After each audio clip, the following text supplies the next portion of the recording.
সবই তো শুনলেন ভাই। সোহেল, তুমি রাগের মাথায় হেদায়েত জ্ঞানটা হারিয়ে ফেলেছো বাবা। সোহেল, চোরটাকে আমি ধরেছি, থানায় দেওয়ার ব্যবস্থা করেছি। ও চুরি করার উদ্দেশ্যেই ঢুকেছিল। বোমার সঙ্গে কোনো উদ্দেশ্য খারাপ ছিল না তার। আর গরমের জন্য কাপড়টা সে খুলেছিল। আমার কাছে সে সব কিছু স্বীকার করেছে। কিন্তু আর কোনো কিন্তু না। তোমাদের সাজানো সংসারটাকে নষ্ট করো না। বৌমাকে নিয়ে সুখে শান্তিতে সংসার করো।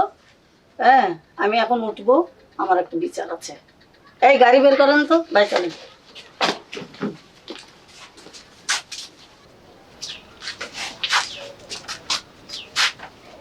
তাহলে যা হওয়ার হয়েছে, আর রাগ করে থেকো না, কাল থেকে না খেয়ে আসো।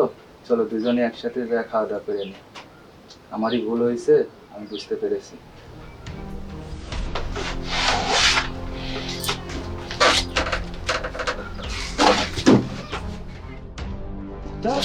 মুক্তা, এ কি হয়েছে? কি তোমার খুব খারাপ লাগতেছে? মাথাটা প্রচন্ড ঘুরছে। তা তুমি বসো, আমি এখনই ডাক্তার নিয়ে আসতেছি। 2 মিনিট বসো প্লিজ, আমি এখনই ডাক্তার নিয়ে আসতেছি।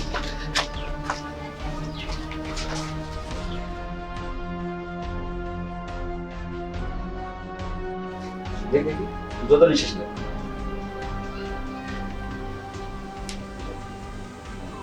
বুঝতে পারছি।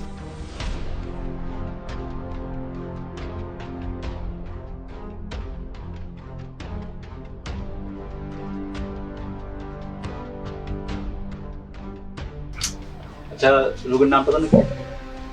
মুক্তা। বয়স কত? ওই 18-19।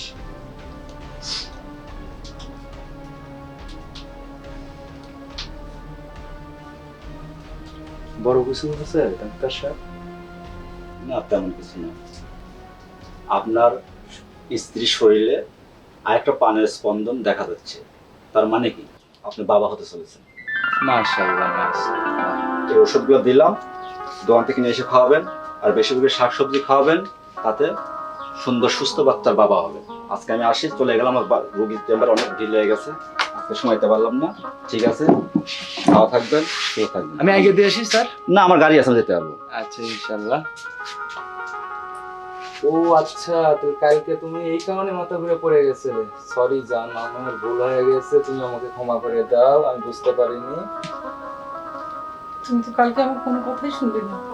যদি শুনতে তাহলে আজ এত কিছু হতো না। অ্যাকচুয়ালি আমি তোমাকে অন্য কিছু ভাবছি, নিজের চোখে তুমি আমাকে ক্ষমা করে দাও। নিজের শরীরের যত্ন না, আমাদের ফ্যামিলিতে এখন খুশির সংবাদ এসেছে। তুমি আমার স্বামী, তোমার উপর আমি রাগ করে থাকতে পারি না। তো আপনারা কেউ অযথায় কাউকে সন্দেহ করবেন না, বিষয়টা আগে বুঝবেন, অবশ্যই জানবেন, তারপরে মানুষকে সন্দেহ করবেন।